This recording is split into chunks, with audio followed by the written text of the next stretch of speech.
Stigmatization around mental health still exists. In the last several years, there's been an uptick in shared treatment experiences, specifically for those who were in treatment as an adolescent over the last 30 years.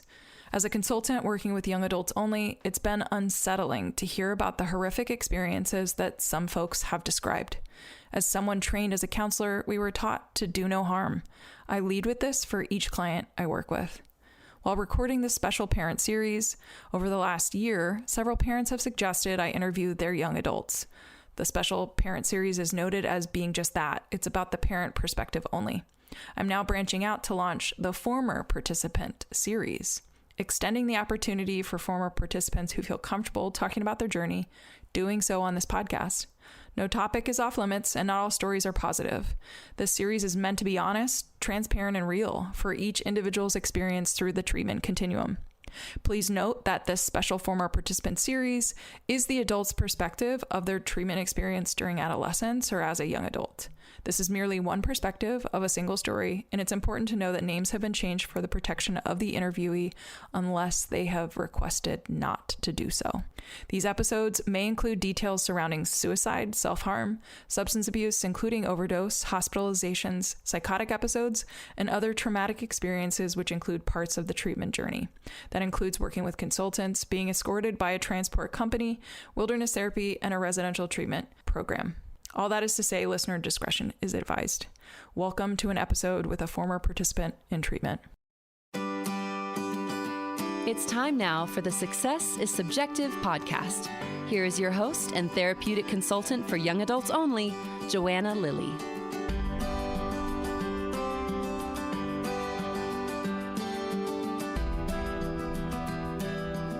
Hi, and welcome to the show. If you're new here, I'm glad to have you. This podcast was formed to collectively build a bank of stories from normal people sharing their non-linear paths. Unfortunately, social media paints a narrow picture of what success looks like, so I'm doing my best to spread the news that changing course is common, and you don't have to know what you want to do the rest of your life when you're 18. If you're a parent worried about your young adult and whether their path is leading them to success, you're in the right place. I'm a therapeutic consultant who works with young adults to connect them with resources that'll help them get back to a better path. So if you're curious, let's chat. You can schedule a free consultation through my website, which you can find the link for in the show notes. Today, my guest is Ryan McGinty. Ryan earned his master's degree in clinical mental health counseling from Grand Canyon University and has built a diverse and accomplished career as a leader in the therapeutic treatment field. A licensed associate counselor, he is trained in EMDR, addiction recovery, attachment theory, and psychodynamic theory. Ryan is deeply committed to addressing suffering at its root and guiding individuals towards self-actualization, helping them achieve lasting joy and fulfillment. Ryan's therapeutic and leadership philosophies are grounded in contemplative practices, and he has dedicated over 20 years to studying and training in mindfulness. He strives to make meditation accessible to everyone, particularly those who have struggled with it or believe inner peace is unattainable. As an active student in the White Plum Zen tradition, Ryan integrates Zen principles into both his clinical and administrative work.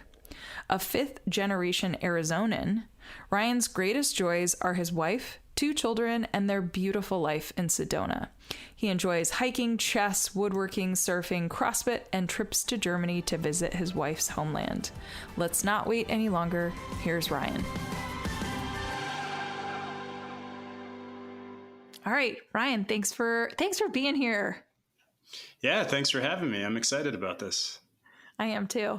I am eager to hear about your personal story only because I feel like I've had the opportunity to get to know you professionally in the role in which you are representing right now, which is also something that I'm equally excited to eventually get to later in this interview. But I know that there's a lot of backstory leading up to where you are today. So tell the listeners, where did you grow up?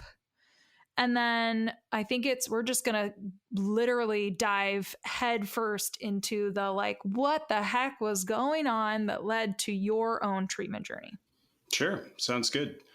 So I was born in San Francisco and raised in Tucson, Arizona.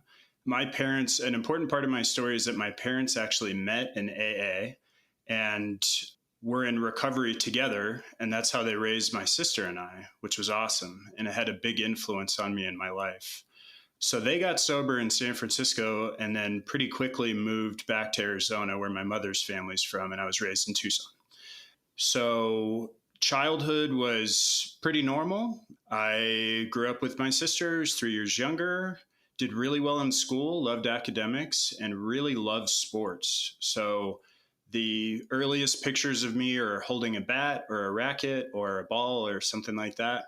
So I was always playing some sort of sport, and my passion for sports carried through until high school, and I eventually had some success with that. So that really defined my childhood in a big way. And the other big part of childhood was my parents talking to me about their recovery journey. Mm-hmm. So my dad is a therapist. He used to work at Sierra Tucson and a number of other programs way back in the day.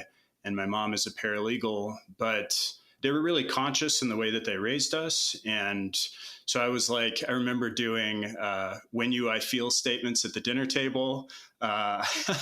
So that definitely influenced my life. And like my parents were really open with us about their journey into recovery and the implications for that, because my family tree is kind of riddled with alcoholism and substance use, and it really had an impact on our family. So they wanted us to be aware of that as we got older.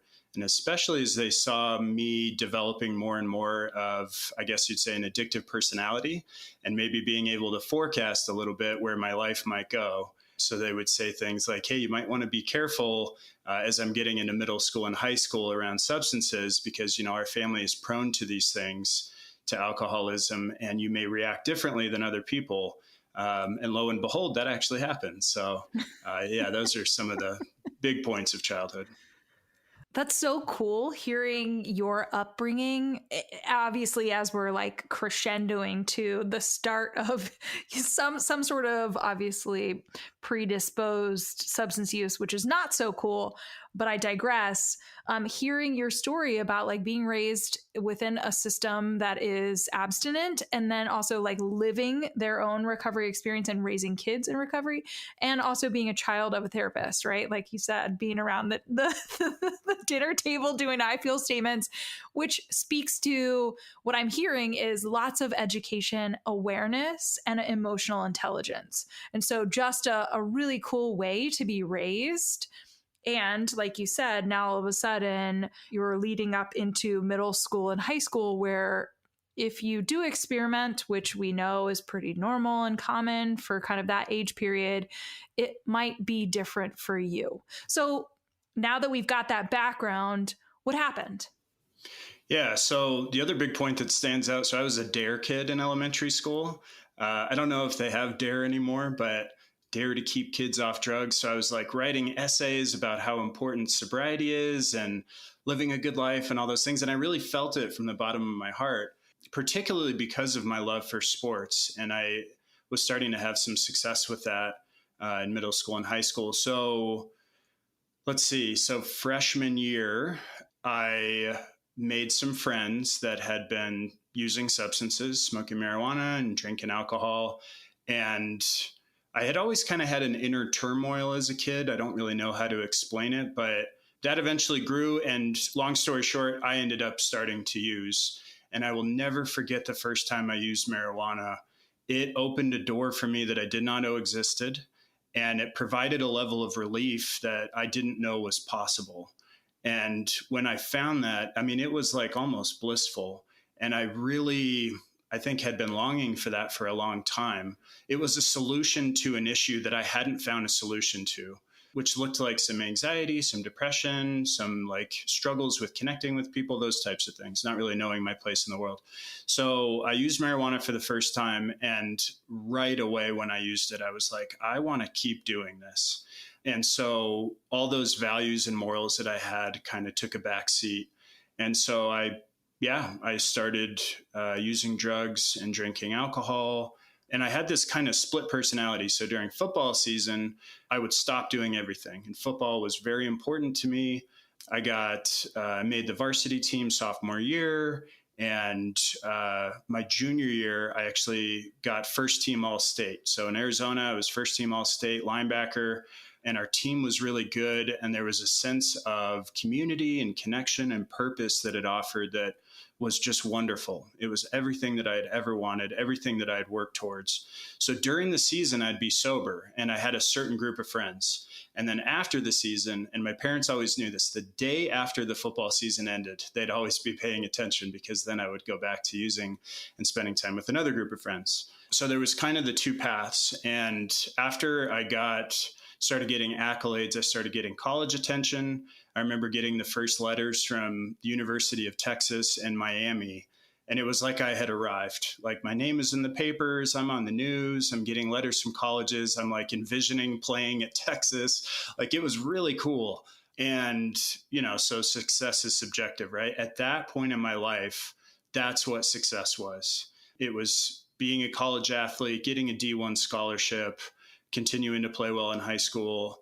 But after junior year is when the world started to blend, and I started to use substances much more heavy, and started to use them during the season, and it got kind of out of control. And so I ended up sacrificing a lot of my football career because of that, because I wouldn't train, I'd be off using instead. But regardless, I ended up getting a scholarship to Columbia University, and I was slotted to play strong safety for Columbia, go live in Manhattan, and it was awesome. We went out to the tour to Times Square, or to Columbia. They took us out to Times Square, and, meeting with the coaches. They had my jersey number. I'm looking at the locker room. And of course, I got like so wasted on the trip. I'm like so hungover walking around. And I think deep down, part of me knew that I had a bigger issue to deal with. So going into senior year, I pretty quickly realized that not only going to an Ivy League school, but much less playing football at an Ivy League school wasn't feasible. And it ended up dropping the scholarship. And I will never forget calling the coach. I got a call back. I was in third period drama, and he called back and screamed at me on this voicemail. And it was absolutely devastating. It all kind of, I realized it all at the same time, what had happened, and that my dreams were going down the tubes. And so that just thrust me more into substance use. And really for the next 3 years, I tried to play community college, got a scholarship, same thing, had the mental health issues I was experiencing, and substance abuse just kept getting more and more intense, and ended up stopping playing football. And the next 3 years, I was just moving around, starting school, stopping school, moving to Flagstaff, to Tucson, all different kinds of places, trying to solve this issue that I had, this growing sense of really severe depression and anxiety and substance use, to the point where I ended up in Flagstaff. And a little bit of a trigger warning here, this is kind of intense. I really found hallucinogens and loved them. And that is an important part of my story, in that they really opened me up to maybe a more sustainable solution to my suffering. They opened me up, I guess, to what we would call a spiritual paradigm. I started studying Zen Buddhism and some other different spiritual paths, which I could tell had something really deep and meaningful to offer. So I started meditating and getting more interested in that stuff, but the substance use was just too intense, and I couldn't stop it by myself. I tried, though. I would give away bags and pipes and bottles, and then the next day start using again. And so fast forward, I was in Flagstaff. I had been using LSD every day. I just wanted to be so far away from myself, and I really had no idea what was going on internally. I just knew that I was in a lot of pain and really didn't like myself and didn't like the life that I had. It had went so much different than I thought it should have gone, than I wanted it to go. And so one morning I came to, and I called my mom and I said, "Hey, I need some help, and I'm ready to get some help." So. Wow. I almost don't even have words, because that story just felt like I was also just riding the wave, hearing about all of these profound moments within a short amount of time, right? Of you saying, I'm getting these letters from these big schools and it feels like I've arrived. And then you're constantly this seeker, right? What I'm hearing this thread throughout is seeking relief, seeking this identity and image, but it's like the more you dive in head first, the more you're further away from yourself. So to come to that kind of rock bottom where you're asking your mom for help probably was a significant turning point for you. So let's just kind of talk about that transition from here and kind of go from there. Yeah, sounds good. So I called my mom, asked for help. Thankfully, as I mentioned, my dad was a therapist. He had a lot of good connections in the industry and was able to get me into a good treatment center in California. Went there for 30 days, found 12 steps, which has continued to be an important part of my life until today. That was 17 years ago. And so from the initial 30-day program, I was kind of waffling. They were recommending a transitional program. I didn't think I needed it. I was sober then. I was going to go to meetings, and I was actively trying to convince everybody, like, I don't need to go to a transitional program. And thankfully, I was so desperate that I was open to feedback, really. And so I ended up agreeing to go to the Prescott House. And that was just the best decision I could have ever made. And when I got there, I really started to realize that how helpless I would have been out in the world, only having 30 days experience of treatment under my belt. So I just can't speak highly enough of that program. That was in 2008.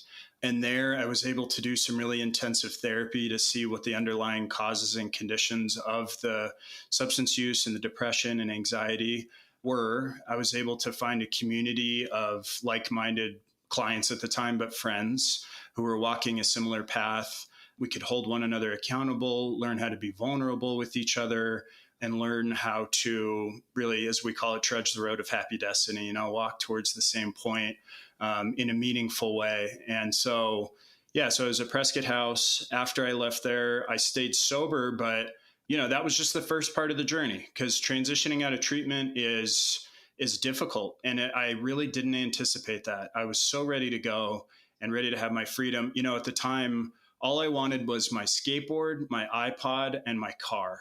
There was no cell phones back then.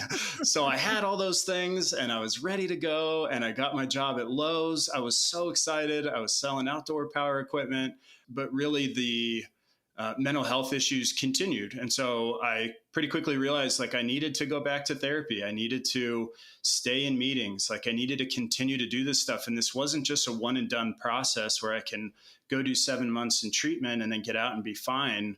I wish it would have been that way at the time, but it required ongoing work. And so from that point, it's just been kind of a long and windy road of healing and self-discovery and discovering my purpose. So an important point for me is, I had always been drawn to academics and I wanted to go back to school. I had no idea what I wanted to do. The first job I got in the field was about a year after treatment. I started working in a psychiatric hospital and I loved it. I loved it so much because I could relate to the people. I wanted to be of service. I was curious and I was really open. And so that started the interest in being a therapist. So fast forward, long story short, I ended up going to 5 different colleges in order to get my bachelor's. It was a 10-year process that included multiple career changes. First, I was going to be a teacher. Then I was living in San Francisco, going to be a firefighter. I was surfing every day, had this whole other life, and eventually came around and realized I wanted to be a therapist after continuing to work in the field in different types of programs. So when I was 28, I got my bachelor's degree in psychology. And then when I was 34, I graduated my master's degree in counseling. So.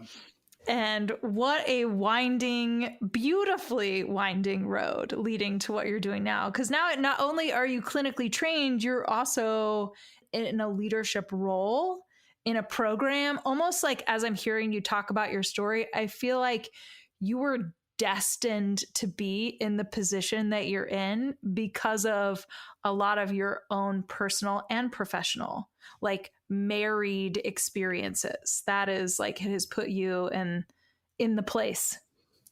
Yeah. I mean, I have just been so lucky in the course of my career and my sobriety and my life. That's the best I can say about it is I've had such good therapists and mentors and bosses And so, yeah, I was running the crisis services for our county up here in northern Arizona and running a couple of residential programs. And our founder of this program, Josh White, and our former executive director, I knew him long ago we were both running other programs. And he reached out to me and asked if I'd be interested in coming aboard here because he was looking for who might be his successor one day when he was ready to step down. And we had a shared interest in Zen and in therapy and in recovery and kind of just checked all the boxes. We had a lot in common. And I think we saw an approach to treatment in a really similar way. We had a similar story in that regard. So he recruited me to the team. I've been here now 4.5 years. And you said it, this is my dream job. It just couldn't be better. Well, I am happy for you. I mean, I've always been a fan of Red Mountain Sedona. And then I was familiar with Josh. And then when I got to know you, and obviously that succession plan, it just became really clear to me like, oh, you are the perfect person to step in and take over.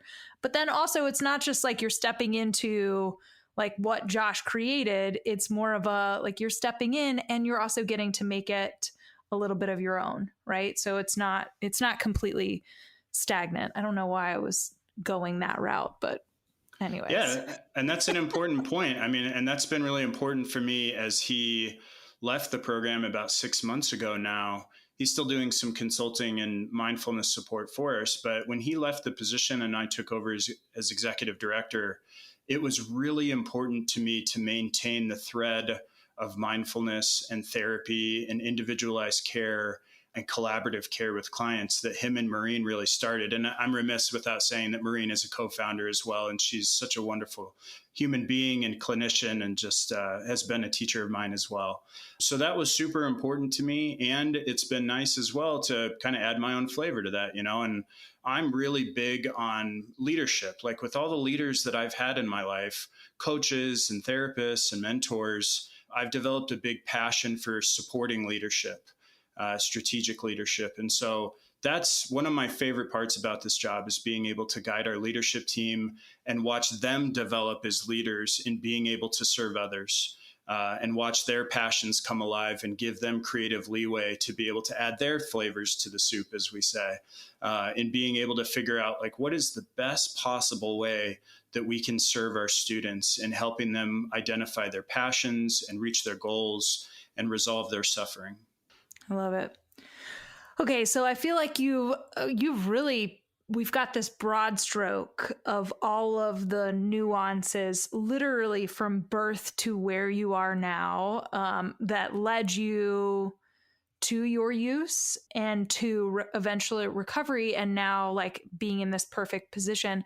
So as somebody who has the lived experience, right, and also who is professionally in this role, really like from an organizational standpoint, fostering a culture that supports young adults through their recovery journey with the like mindfulness component, which makes Red Mountain kind of stand out, right? Like that is one of the pillars that makes Red Mountain what it is. This is a very long-winded way of front-loading a very short question, sure. Which is, I know that you've highlighted throughout this interview some things that were important for you, but I'm curious if you could give any advice to a young adult right now that might have been kind of in a similar experience to where you were before. It could be Ryan circa 18 years old that's getting these letters from big name college, colleges with football programs that feels like you're on top of the world, or Ryan, doing LSD in Flagstaff. What advice would you give a young adult right now? What comes to mind is that I believe that every person has like a roadmap to success, to fulfillment within themselves. And the task at hand is to discover what that looks like. And it's so natural and normal not to have any sense of that at all. Actually, I'm surprised when people discover that at a younger age, and it happens, right? Some people just kind of know what they want to do and they go for it, and that's great. But for a lot of us, it takes time and experience and different decisions that we thought it was going to be. Like I thought I was going to be this D1 football player. I had it all laid out, and then it came crashing down, and I was devastated. Like everything I hoped for was gone. And I had no idea that there was this huge, wonderful life that was guiding me towards. So I think really recognizing that roadmap is within. In a program I'm a part of, we talk about there being an unsuspected inner resource within each of us, which can guide us in that way. And people have different names for that, and we don't need to give it a name, but it is very much there. I would say it's someone connecting really with their heart and being able to lay aside what the mind thinks things should look like, what I think I should be like, so on and so forth, but just really getting in touch with your heart. And I know that sounds a little corny and vague, but it's really true. And there is a very intentional process to connect with that. And from that point, I think that's the point from which creativity stems, passions, goals, direction. And that's really our approach here at Red Mountain, is to help people. It's an inside out process, right? So help identify that first. And if you can get in touch with that and allow that to guide your way, then clarity will emerge about whatever next steps need to come. So the mind has all of its tricks and all of its beliefs and thinks things should look like. And that's fine. It's just doing its job. But there's maybe a deeper source of guidance available within each of us that just by being a human being we have, and it's precious. And it's an opportunity that's not to be missed to get in touch with that. Because for myself, it has guided me consistently, over these past years towards this wonderful life. And I should also mention now, the biggest source of fulfillment in my life is my wife and kids. I had always wanted that and never knew how I was going to get it. And somehow through just a wonderful circumstance of events, it came to be that I was able to find my wife and we were able to have our 2 children and have this wonderful life in Sedona. But I couldn't have mapped that out. If I would have sat and planned and figured it out, there's no way that would have happened like that. So yeah, that internal roadmap, that internal unsuspected resource, I would say, is what I would point to. I love it. I know that there are young adults listening to this that will probably resonate with that or really appreciate you giving that, suggestion or insight, and parents too, right? Because sometimes the best of intentions is that a young adult may or may not hear this, but as parents, sometimes that information is also tremendously helpful for them to understand and accept the journey that their child is on, whether or not they as a parent know what that inner roadmap looks like or their child does, but just like hearing somebody kind of say, it's there, right? We'll eventually get to it. You got to give the space for the young adult to kind of figure that out on their own. So Ryan, thank you again, no matter the audience. Thank you for sharing that, for sharing your story, and for doing the work that you're doing, because you are clearly right where you need to be. Thank you so much, Joanna. I appreciate it. It's a wonderful experience. That's it for this week's Success is Subjective episode.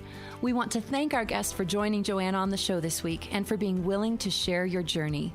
This podcast would not exist if it weren't for people such as yourself. Stay tuned for our next episode, where you can bet it'll be another amazing human sharing their personal story with the world. Make sure you check out the show notes, where you will find contact information, website details, and all social media for our guest. If you're interested in being a guest on the podcast, you can email joanna@lilleyconsulting.com. Be sure to check out the lilleyconsulting.com website for additional resources outside of podcasting. Now, if you're listening to the show on Apple Podcasts, please subscribe. And while you're at it, feel free to leave a review. You can also download to listen to the Success is Subjective podcast on other popular podcast apps, such as Audible, Google Podcast, iHeartRadio, Spotify, Stitcher, and TuneIn Radio. Thanks again for listening in, and remember, there is no single path through life. Success is what you make it.